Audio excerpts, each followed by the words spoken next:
আরে পটাই যে সকালবেলায় সেজে গুজে কোথায় যাচ্ছিস? ইন্টারভিউ দিতে? ইন্টারভিউ? এটা দিয়ে তোর কত নম্বর ইন্টারভিউ হবে? 256টা। তোর মনে হয় তুই কাজ পাবি? দেখবি এমন এমন সব কোশ্চেন করবে, তুই অ্যান্সার দিতে পারবি না। পাবো না মানে? এবার আমি একদম জয়েন লেটার নিয়ে ঘরে ঢুকবো।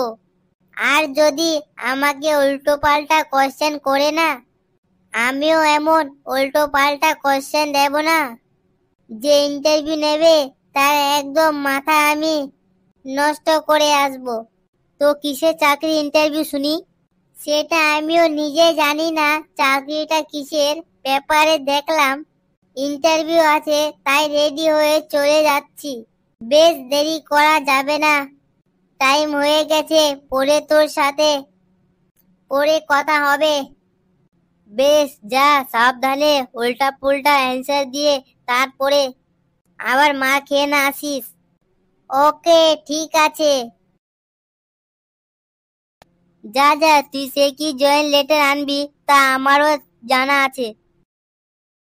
নেক্সট ক্যান্ডিডেট কে আছেন? চলে আসুন। আসছি স্যার। আসুন। বসি স্যার। হ্যাঁ, বসে পড়ুন। Thank you sir. কি বললি থ্যাঙ্ক ইউ? তার মানে? আমি থ্যাঙ্ক ইউ কথাই বললাম। আমি তো বললাম থ্যাংক ইউ। আচ্ছা আচ্ছা, আমি কিন্তু ইয়ার্কি একদম পছন্দ করি না। স্যার, আমিও না। আপনার নাম? স্যার, আমার নাম পেন্ডুরাম। অ্যান্ডোকারি, ঝান্টু বাম, গুন্ডামারি, আপনি ওটাই বলে ডাকতে পারেন। কি নাম রে বাবা, বাবের জন্মে শুনিনি তো। মিস্টার পেন্ডু, আমি কিন্তু ইয়ার্কি একদম পছন্দ করি না। স্যার, আমিও না। এই দরখাস্তটা আপনার? হ্যাঁ স্যার। তো আপনি অ্যাপ্লিকেশনের ওপর দিয়া সব জানতু স্যার লিখেছেন কেন? আসলে স্যার, আমি এখনো 256টা ইন্টারভিউ দিয়েছি তো। তো যারা ইন্টারভিউ নেন তারা তো সব জানে, তাই আমি তাকে সব জানতা মানে রিসপেক্ট করি। দেখুন, আমি কিন্তু ইয়ার্কি একদম পছন্দ করি না। স্যার, আমিও না। আমি কিন্তু আপনাকে সব সাবজেক্ট থেকে প্রশ্ন ধরবো। যদি সব প্রশ্নের ঠিকঠাক অ্যান্সার দিতে পারেন তাহলে আপনার চাকরিটা একদম পাকা। কোনো প্রবলেম নেই স্যার, আপনি আমাকে কাঁচা চাকরিটাই দিন। আমি ঠিক কার্বাইড দিয়ে পাকিয়ে নেব। তার মানে কাঁচা চাকরি আপনি কার্বাইড দিয়ে পাকাবেন? তার মানে হলো স্যার, আমি আগে না ফলের আড়তে কাজ করতাম। লোকে কাঁচা কলা, আম, জাম, কাঁঠাল সবই কাঁচা বিক্রি যেত, আর আমি স্যার এই কাঁচা ফলগুলো কার্বাইড দিয়ে পাকাতাম। তাই আপনি আমাকে কাঁচা চাকরিটাই দিন, আমি ঠিক পাকিয়ে নেব। কাঁচা জিনিস পাকা করার উদ্দেশ্য আমার কাছে আছে স্যার। বেশি বকবক না করে চুপচাপ আমি যা কোশ্চেন করব তার ঠিকঠাক উত্তর দিন। আমি কিন্তু ইয়ার্কি একদম পছন্দ করি না। আমিও না স্যার। বলুন তো, সূর্যগ্রহণ কাকে বলে? স্যার, সূর্য যখন লজ্জায় চাঁদের পিছনে গিয়ে লুকিয়ে থাকে তখন তাকে সূর্যগ্রহণ বলে। আর চন্দ্রগ্রহণ? আর চন্দ্র মানে চাঁদ যখন সূর্য হয়ে পৃথিবীর পিছনে লুকিয়ে থাকে তখন তাকে চন্দ্রগ্রহণ বলে। কথাটা তো ঠিকই বলেছেন, কিন্তু এই লুকালুকি কথাটা আবার আসছে কেন? আমি কিন্তু ইয়ার্কি থাকা আমি একদম পছন্দ করি না। স্যার, আমিও না। বলুন তো মিস্টার পটাই, ধূমকেতু কাকে বলে? স্যার, যে হঠাৎ করে উড়িয়ে এসে জোরে বসে তাকেই ধূমকেতু বলে। ভুল অ্যান্সার। বলুন তো, মানুষ একমাত্র কি খেয়ে সারা জীবন বেঁচে থাকতে পারে? স্যার, গাল খেয়ে। আবার বলছি, আমি কিন্তু ইয়ার্কি একদম পছন্দ করি না। স্যার, আমিও না। এবার বলুন তো, কোন নদীতে কোনো মাছ নেই? স্যার, যেই নদীতে জল নেই সেই নদীতে মাছও নেই। Wrong answer. বলুন তো, কোন দেশে ভবিষ্য ছাড়া? স্যার, সেই দেশে বেকার ছেলে মেয়েরা। বাবারে, আপনি তো দেখছি একজন দার্শনিক। এবার বলুন তো, পাকা কলা না খেলে কি হয়? স্যার, পাকা কলা না খেলে কলাগুলো 2 দিন পর পচে যায়। এটাও রং অ্যান্সার। বলুন তো, বিবাহিত পুরুষরা সিনেমা হলে যায় কেন? স্যার, ঘুমাতে। সেই কি ঘুমাতে?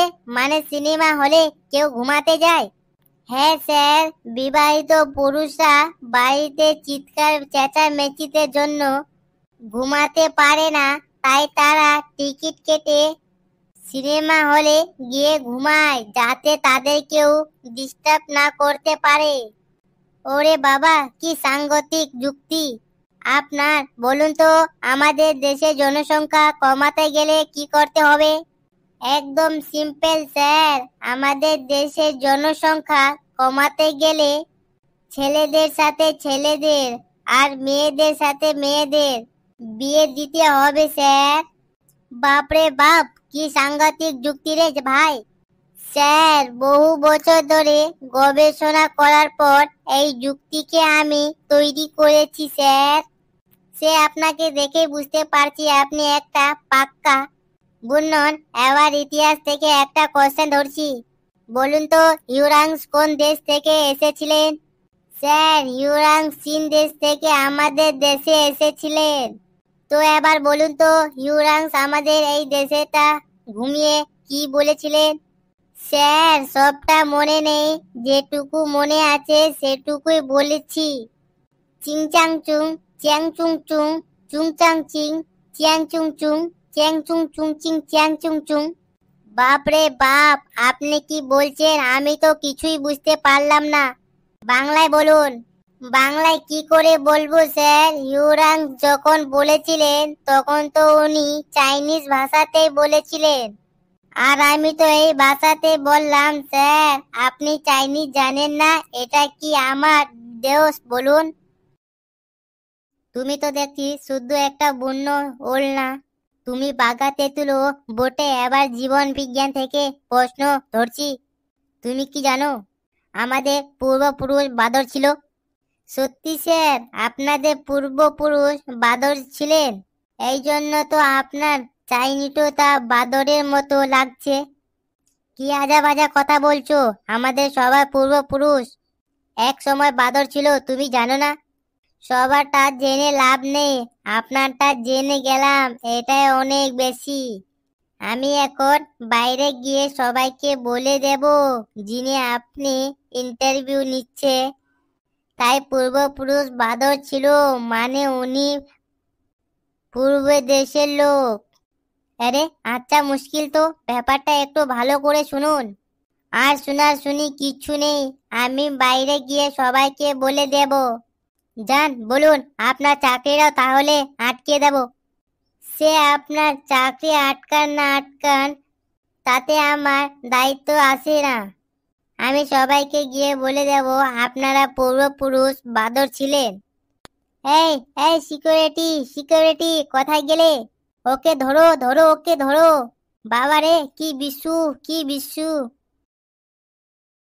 বন্ধুরা, ভিডিওটি কেমন লাগলো কমেন্টে জানাবেন, আর ভিডিওটিতে একটা লাইক করে দেবেন। যত খুশি শেয়ার করবেন, আর চ্যানেলটিকে সাবস্ক্রাইব করে জুড়ে থেকো, ভালো ভালো ভিডিও পাবেন। খুব খুব ভালো থাকবেন বন্ধুরা।